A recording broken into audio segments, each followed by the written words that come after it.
अगर तुम BMS first year के स्टूडेंट हो, अभी अभी बीएमएस फर्स्ट ईयर में तुम्हारा एडमिशन हुआ है और तुम्हें लगता है तुम्हारे पास अभी बहुत सारा टाइम है, बीएमएस फर्स्ट ईयर तो इजीली निकल जाएगा, तो ये वीडियो तुम्हारे लिए है। बीएमएस फर्स्ट ईयर में जब भी हम एंटर करते हैं तो ऐसी 5 कॉमन मिस्टेक्स होती है जो हर फ्रेशर करता है, जो साइलेंटली उसके बीएमएस फर्स्ट ईयर को पूरी तरीके से खराब कर देती है। तो इस वीडियो में हम ऐसी 5 कॉमन मिस्टेक्स के बारे में बात करेंगे। ये कोई थ्योरी नहीं है, यहाँ पर हम प्रैक्टिकल रियलिटी की बात करेंगे। तो स्टार्ट करते हैं अपनी मिस्टेक नंबर 1 से। सबसे पहले जो मिस्टेक करते हैं बीएमएस फर्स्ट ईयर के फ्रेशर्स, वो ये है कि वो सिलेबस ही नहीं पढ़ते, वो सीधे सब्जेक्ट पढ़ने बैठ जाते हैं। जैसे कि मोस्टली अगर मैं पूछूं तो स्टार्टिंग में नवंबर, दिसंबर, जनवरी तक तो कोई खास स्टार्ट पढ़ाई करता ही नहीं है। उसके बाद जब वो पढ़ाई करने बैठता है तो वो सीधे टॉपिक पढ़ने लग जाता है। अगर उसे पदार्थ विज्ञान पढ़ना है तो डायरेक्ट पदार्थ विज्ञान पढ़ने लग जाएगा।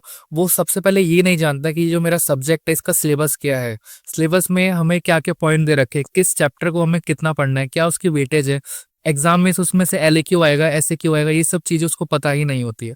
तो सबसे पहले मैं अच्छे से आपको एकदम डिटेल से बताऊँ तो देखो, जैसे एमबीबीएस होता है, एमबीबीएस वालों का जो सिलेबस और ये सब करिकुलम डिसाइड करती है, वो डिसाइड करती है एनएमसी, नेशनल मेडिकल कमीशन। तो वैसे ही आयुष के जितने भी कोर्स होते हैं अपने, आयुर्वेद, योग, यूनानी, सिद्धा, होम्योपैथी, उसके लिए जो गवर्निंग बॉडी है वो एनसीआईजम है। ये 2021 के बाद एक्शन में आई थी। तो जितने भी आपके बीएमएस फर्स्ट ईयर हो, सेकंड ईयर हो, थर्ड ईयर हो, सारे जो भी सिलेबस है वो ये प्रोवाइड करती है।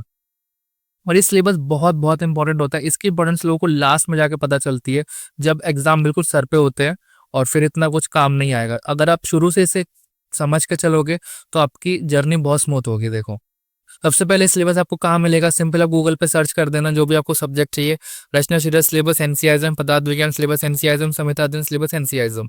तो वहां पे आपको ये पहले नंबर पे ही मिल जाएगा। इसको डाउनलोड कर लोगे आप पीडीएफ को, तो इस टाइप से आपका सिलेबस का ओपनिंग होगा।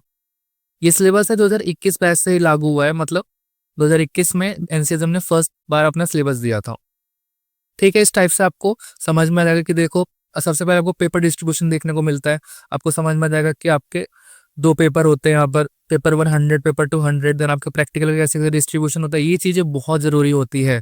ये चीजें पहले से जानोगे तो आपके काम आएगा। पता चले आपको लास्ट में जाके पता चल रहा है कि हाँ इसमें वाइवा है, इसमें तो इलेक्टिव है ही नहीं। इलेक्टिव आपको 3 सब्जेक्ट में देखने को मिलेंगे और वो आपको फ्री के 10 नंबर मिलते हैं आपके।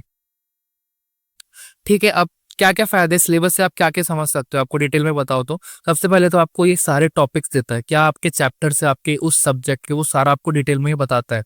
जैसे रचना शरीर की बात करूँ तो फर्स्ट चैप्टर है इसका, सॉरी, शरीरोपरण शरीर। इसमें आपको ये बताएगा कि इस चैप्टर की वेटेज क्या है, इस चैप्टर की वेटेज क्या है, इस चैप्टर में आपको कौन कौन से टॉपिक्स पढ़ने हैं, क्या क्या पढ़ना है आपको। इसमें समझना है कि आपको इसमें शरीर और शरीर की व्याख्या जो है पढ़नी है, षडंगत्व का आपको पढ़ना है, अंग प्रत्यंग विभाग आपको पढ़ना है, शरीर शास्त्र विभाग आपको पढ़ना है। ये आपको एक रफली आइडिया मिल जाता है। नेक्स्ट जो है, इसमें आपको बताता है कि इस चैप्टर से एग्जैक्टली यही क्वेश्चन पूछा जाएगा, इसके अलावा कुछ खास नहीं पूछा जाएगा। जैसे अगर मैं अस्थि शरीर की बात करूं तो एक क्वेश्चन इसमें से ये आ सकता है कि नंबर ऑफ अस्थि बताओ अकॉर्डिंग डिफरेंट आचार्य, किसने कितनी कितनी अस्थि दी है ना। और दूसरा आएगा अस्थि के टाइप्स और अस्थि संघात और सीमंत के बारे में बताओ। तो ऐसे ये आपको बता देता है कि इस चैप्टर में से आपको ये टॉपिक आएगा, इस टॉपिक में से ये क्वेश्चन आएगा। तो बेसिकली आपका पूरा एग्जाम का ब्लूप्रिंट ही आपको दे देता है। ये चीज अगर आप देख देख के पढ़ोगे, फॉर एग्जाम्पल आपको अस्थि शरीर पढ़ना है तो एक बार पहले देख लो कि इसमें आपको क्या क्या पढ़ना है। ठीक है, सबसे इम्पोर्टेंट जो चीज बताते हैं जो आपको लास्ट में समझ में आएगी, या शायद जिसको नहीं समझ में आएगी वो तो उसका तो होगा ही नहीं कुछ। इसमें आपको बताता है कि किस चैप्टर में से क्या क्वेश्चन डिस्ट्रीब्यूशन रहता है, कि शरीर चैप्टर में से आपका एमसीक्यू आएगा, एसएक्यू आएगा, एलएक्यू नहीं आएगा। परिभाषा में से आपका एलएक्यू नहीं आएगा। ये आपको साफ समझ में आ जाता है किस चीज को आपको कितना टाइम देना है, किसमें से एलएक्यू आता है, किसमें से एसएक्यू आता है। बहुत बहुत इंपॉर्टेंट चीज है ये। और आपको एग्जैक्ट क्वेश्चन की मैपिंग भी मिल जाएगी कि लॉन्ग के जो 4 क्वेश्चन आने वाले हैं वो एग्जैक्टली ऐसे ऐसे यहाँ पर से आने वाले हैं। तो बेसिकली आपको, अगर आप समझ जाओगे तो इस टाइप के आप टेबल समझ जाओगे कि शरीर और परिभाषा में से लॉन्ग कोई सा नहीं आएगा, तो आपको समझ में आ जाएगा कि 4 जो लेके आओगे पेपर 1 में आने वाले, वो कौन कौन से टॉपिक के एग्जैक्ट आने वाले। इन टॉपिक को तो आपको एटलीस्ट कर ही लेना है। ये 4 अगर आपने टॉपिक कर लिए तो आपके 40 मार्क्स पक्के हो जाएंगे। मिस्टेक नंबर 2 जो लोग करते हैं वो है कि, जो मैंने खुद भी बहुत लोगों को देखा है कि वो रैंडम और एमलेस पढ़ने लग जाते हैं बस। जैसे नॉर्मली मेरे साथ भी ऐसा ही होता है, सबके साथ ऐसा होता है कि 3-6 महीने तक हम नहीं पढ़ते। शुरू में कोई नहीं पढ़ता इतना, बाकी का तो मुझे पता नहीं। तो वो जब पढ़ने का स्टार्ट करते हैं तो वो क्या करते हैं कि पाँचों के पाँचों सब्जेक्ट पढ़ना चालू कर दूंगा मैं तो। रैंडमली संस्कृत उठाई और पढ़ना चालू कर दिया, रचना शैली उठाई पढ़ना चालू कर दिया। लेकिन ऐसे काम नहीं करेगा। अगर आपको स्मार्ट स्ट्रैटेजी जाननी है तो सबसे पहले तो आपको पता होना चाहिए सब्जेक्ट के अंदर क्या क्या है। तो आपको समझ में आना चाहिए रचना शैली के अंदर क्या क्या डिटेल्स दे रखी है, पदार्थ में क्या क्या मतलब है। उसके बाद अगर आपको सिंपल स्ट्रैटेजी जाननी है तो एक बार में आप 3 सब्जेक्ट को टैकल करो। जैसे आप संहिता, क्रिया और पदार्थ को टैकल करो फर्स्ट 1 महीने तक। रफली 1 महीना आप 2 वीक कर सकते हो। ऐसा नहीं कि आपको सिर्फ यही पढ़ने हैं, ये आप फर्स्ट इसे टैकल करो। 1 महीने तक सिर्फ ये पढ़ो, कुछ खास बाहर का मत पढ़ो। तो इसका ये फायदा है कि ये जो तीनों सब्जेक्ट है ना, ये तीनों आयुर्वेदिक सब्जेक्ट है प्योर। मतलब क्रिया में थोड़ा मॉडर्न का पार्ट है पर आयुर्वेदिक का पार्ट 60 नंबर का है। तो ये तीनों सब्जेक्ट पूरे पूरे आपके आयुर्वेदिक के। आप पढ़ने के आए हो आयुर्वेद में बीएमएस फर्स्ट ईयर, क्या बनोगे आप? वैद्य बनोगे, आयुर्वेदाचार्य। तो आयुर्वेद से पकड़ आपकी बहुत जरूरी है। मॉडर्न तो आप नीट वीट करके निकल भी जाओगे, मॉडर्न नहीं आएगा तो भी आपको टीचर इतना टॉन्ट नहीं मारेगा, कोई दिक्कत नहीं है। तो ये जो तीनों सब्जेक्ट है ना, काफी एक दूसरे से लिंक है। कैसे लिंक है देखो, जैसे 6 पदार्थ है, 6 पदार्थ आपको संहिता के चरक के फर्स्ट में मिल जाएगा। प्रकृति है, प्रकृति आपको संहिता में भी पढ़ने को मिलेगा, क्रियाशील में आपको पढ़ने को मिलेगा। अग्नि, अग्नि के बारे में जाठर अग्नि, ये सब अग्नि, धातु अग्नि, भूत अग्नि आपको संहिता में भी पढ़ने को मिलेगा और क्रिया में भी आपको पढ़ने को मिलेगा। तो ये जो तीनों सब्जेक्ट ना, ये आपस में काफी काफी लिंक है। तो अगर आप इन तीनों को पहले पढ़ोगे, इन तीनों का शुरू करो एटलीस्ट। अगर आपको शुरू करना है तो इन तीनों से शुरू करो।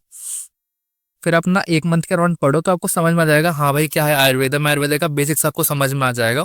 फिर उसके बाद जो 2 महीने उसके बाद आप बाकी के 2 सब्जेक्ट को टैकल कर सकते हो। अब संस्कृत और रचना है, देखो आपको भी पता होगा, थोड़ा बहुत आपने पढ़ा होगा। तो ये दोनों काफी काफी अलग, एकदम अलग चीज है। संस्कृत बहुत ही अलग चीज है पूरे आयुर्वेद से।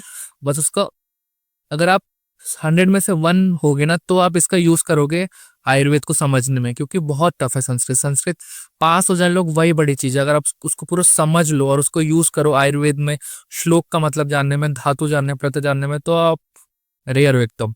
तो ये जो दोनों चीजें काफी आपस में अलग अलग हैं, तो इसको आप बाद में अप्रोच कर सकते हो। और वैसे भी रचना जो आपकी बहुत बहुत बड़ी है, बहुत बड़ा सिलेबस है इसका और बहुत बहुत वॉलेटाइल भी। अगर कोई बच्चा रैंडमली रचना से शुरू करेगा तो उसका एक तो आयुर्वेद से भरोसा ही उठ जाएगा, क्या पता वो नीट की तैयारी भी शुरू कर दे। और इतना बड़ा सिलेबस है कि वो बाकी के 4 सब्जेक्ट पे ध्यान ही नहीं दे पाएगा। ठीक है।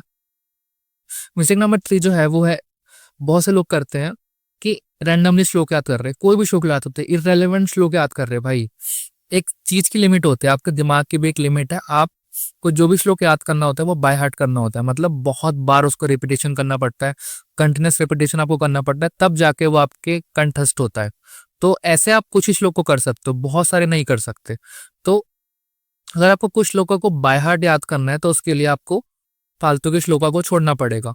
तो क्या आपको रोड मैप रहना चाहिए, कोई भी अगर आपको चैप्टर पढ़ना है उसके श्लोक याद करने, जैसे आपको अष्टांग का चैप्टर 1 पढ़ना है, आयुष्कामी अध्याय, तो उसमें आपको सबसे पहले जाओ, चैप्टर की 2-3 बार रीडिंग करो, चैप्टर को समझो कि चैप्टर के अंदर क्या है, चैप्टर के अंदर क्या है, ऑथर क्या समझाना चाह रहा है, क्या क्या टॉपिक्स है। श्लोक मत याद करो अभी, कोई भी अभी श्लोक याद मत करो। तो उसके बाद देखो इस पे क्या इंपॉर्टेंट है। जैसे प्रकृति के बारे में बता रखा है तो वो इंपॉर्टेंट है। फिर उस टॉपिक में क्या इंपॉर्टेंट श्लोक है वो याद करो। और श्लोक याद करने से पहले एक बार अपने टीचर से, जो भी आपका संहिता का टीचर है, उससे एक बार पूछ लो कि मेरे को इसमें से क्या क्या श्लोक याद करनी चाहिए। वो आपको बता सकता है। आपके कुछ फेवरेट सीनियर्स हो वो आपको बता देंगे कि मतलब जिन लोगों ने पढ़ा होता है ना बहुत बार, जिन्होंने फर्स्ट ईयर पास कर रखा है, तो उन्हें आइडिया होता है कि ये श्लोक काम के हैं, ये आप लिखोगे तो आपको मार्क्स मिलेंगे, फालतू आपको भरने की जरूरत नहीं है। तो इस टाइप से आप श्लोक याद करो, कुछ भी श्लोक मत याद करो। इंट्रोडक्शन दे रखा है छोटा मोटा, वो भी याद कर रहे हो, कुछ भी याद कर रहे हो, ऐसे कुछ भी याद करोगे तो नहीं होगा। अच्छे अच्छे श्लोक आपको याद करने चाहिए। ठीक है। मिस्टेक नंबर 4 की बात करें तो बहुत सारे लोग करते हैं कि ये बहुत ही कॉमन है, और कुछ लोगों कुछ प्रजाति में इतना कॉमन होता है कि वो एग्जाम के टाइम भी यही करते रहते हैं। वो है फ्लोइंग थ्रू डिफरेंट बुक्स, मतलब बुक्स पे घूम रहे हैं भाई, कभी इस बुक से पढ़ रहे, कभी उस बुक से पढ़ रहे, कभी इस ऑथर से पढ़ रहे, कभी उस ऑथर से पढ़ रहे, जो बहुत ही बहुत बेकार चीज है। सबसे पहले अगर आप बीएमएस फर्स्ट ईयर में घुसे हो, अभी आपका जनवरी चल रहा है, सबसे पहले डिसाइड करो आपकी लैंग्वेज कौन सी। प्रेफर्ड लैंग्वेज डिसाइड करना बहुत बहुत जरूरी है।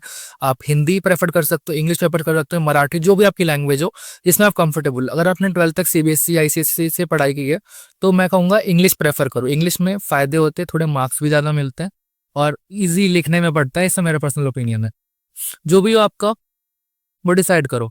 बट सबसे इम्पोर्टेंट चीज़ है कि जो आपकी लैंग्वेज है वो सेम होनी चाहिए सारे सब्जेक्ट के लिए। ये नहीं कि आप पदार्थ विज्ञान पढ़ रहे हो इंग्लिश में और कृषि आप पढ़ रहे हो हिंदी में, तो जब क्वेश्चन पेपर आएगा और आपको लिखना होगा तो आप कंफ्यूज हो जाओगे आंसर राइटिंग में। मतलब इतना कंफ्यूजन नहीं होगे, पर आपकी जो एफिशिएंसी है वो गिर जाएगी, क्योंकि क्वेश्चन पेपर आपको 3 घंटे ही मिलेगा। आपको बहुत फास्ट फास्ट लिखना पड़ता है। लॉन्ग में आपको 4-4 6-6 पेज भरने पड़ते हैं, शॉर्ट में आपको 2-3 पेज भरने पड़ते हैं। तो आपकी इतनी एफिशिएंसी नहीं आएगी। इसलिए मैं कह रहा हूँ एक लैंग्वेज चूज करो। उसके बाद शुरू के 3-4 महीने में बहुत रिसर्च करो, जितना टाइम वेस्ट कर सकते हो कर दो, पर एक अच्छी बुक चूज करो हर सब्जेक्ट के लिए। मोस्टली वही बुक चूज करो जो सब प्रेफर करते हैं, जो फेमस बुक्स होती है। जैसे रचना के लिए आप बीडीसी ले सकते हो, या फिर हिंदी हिंदी इंग्लिश के लिए आयुर्वेदिक पार्ट के लिए आप दीपाली निजवंटे। मतलब जो बुक फेमस होते हैं ना, जो सब प्रेफर करते हैं, वो नॉर्मली अच्छी होती है। तो जो भी आपका हो अच्छी एक बुक चूज करो, और उसके बाद चेंज मत करो उस बुक को। 1 महीने बाद आपके आपके बैचमेट ने कोई और आपको बुक दिखाई, वो उसमें थोड़े से अच्छे टेक्स्ट वेस्ट इलस्ट्रेटेड है, तो आप उस पर शिफ्ट मत करो। कहीं आपको टेलीग्राम के नोट्स मिल रहे हैं तो अब मैं क्रिया शरीर इससे पढ़ जाऊंगा, मैं आयुर्वेदिक पार्ट इससे पढ़ूंगा, ऐसा मत करो। एक बुक चूज करो, अपनी मर्जी से चूज करो, किसी के प्रेशर में मत चूज करो, और उसके बाद उसे चेंज मत करो। उसी बुक से पढ़ते रहो, उसी बुक से नोट्स बनाओ और सब करो। और कभी कभी ये मिस्टेक बिल्कुल भी मत करना, ये मिस्टेक जो करेगा उसका बेड़ा पार हो जाएगा। कि कुछ लोग होते हैं जैसे वो एक टॉपिक इसके नोट से पढ़ लेते हैं, एक टॉपिक उसके नोट से पढ़ रहे हैं। मतलब मेरे को मतलब शिरा शरीर वो इस किसी के नोट्स मिल गए, फिर पढ़ रहा है, फिर किसी और के टेलीग्राम पे नोट्स मिल गए, उस नोट से पढ़ रहा है। ऐसे नहीं होगा भाई, लास्ट में तुम्हारे पास वो कलेक्टिव नहीं रहेगा। लास्ट में तुम भूल जाओगे कि तुमने किस नोट से पढ़े। ऐसे ऐसे कोई फायदा नहीं है। सबकी लैंग्वेज अलग होती है, सबके नोट्स में सबकी अप्रोच भी अलग होती है। तो ये मिस्टेक तो बिल्कुल भी मत करना। मिस्टेक नंबर 5 जो है वो है अननेसेसरी लॉन्ग नोट्स बनाना। देखो नोट्स बहुत जरूरी होते हैं, चाहे आप नीट भी पढ़ गए हो, नीट्स में भी नोट्स बहुत जरूरी थे।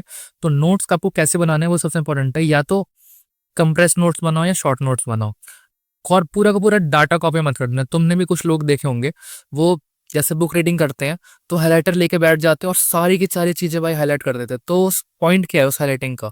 तो वैसे आपको चीजें नहीं करनी है। या तो आप कोई अच्छी स्टैंडर्ड बुक उठाओ, जैसे आप कोई टॉपिक पढ़ रहे हो तो उसके 2-3 पेज के नोट्स बना दो, लॉन्ग नोट, कि आपको दूसरी बार वो बुक खोलने की जरूरत ना पड़े। सारा जो इंपॉर्टेंट डेटा है वो आपने लिख लिया, ये बनाओ। या तो फिर तुम शॉर्ट नोट्स बनाओ। जब तुम किसी चीज को बार बार 3-4 बार रिवाइज कर चुके हो, तुम्हें समझ में आ गया कि हाँ इस सब एक मेरी पकड़ है, मेरे को बस शॉर्ट नोट चाहिए, तो उसके आधे पेज है 1 पेज के शॉर्ट नोट बनाओ जो बहुत काम आएंगे। एक आपको एग्जाम्पल दिखाता हूँ प्रैक्टिकली, मेरे बैचमेंट के एग्जाम्पल से। जैसे अगर मैं एक टॉपिक की बात करूं शिरा शरीर के बारे में, प्रैक्टिकल एग्जाम्पल आपको दिखा रहा हूँ। तो मेरा बैचमेट की अगर मैं एक नोट्स की बात करूं तो उसके मैं आपको नोट्स दिखाता हूँ। शिरा शरीर का पहले आपको एक बैकग्राउंड चेक दे दूं, तो इसके से 5 नंबर का क्वेश्चन आएगा, वो भी रेयरली। मोस्टली जो क्वेश्चन आएगा वो 10 नंबर का आता है।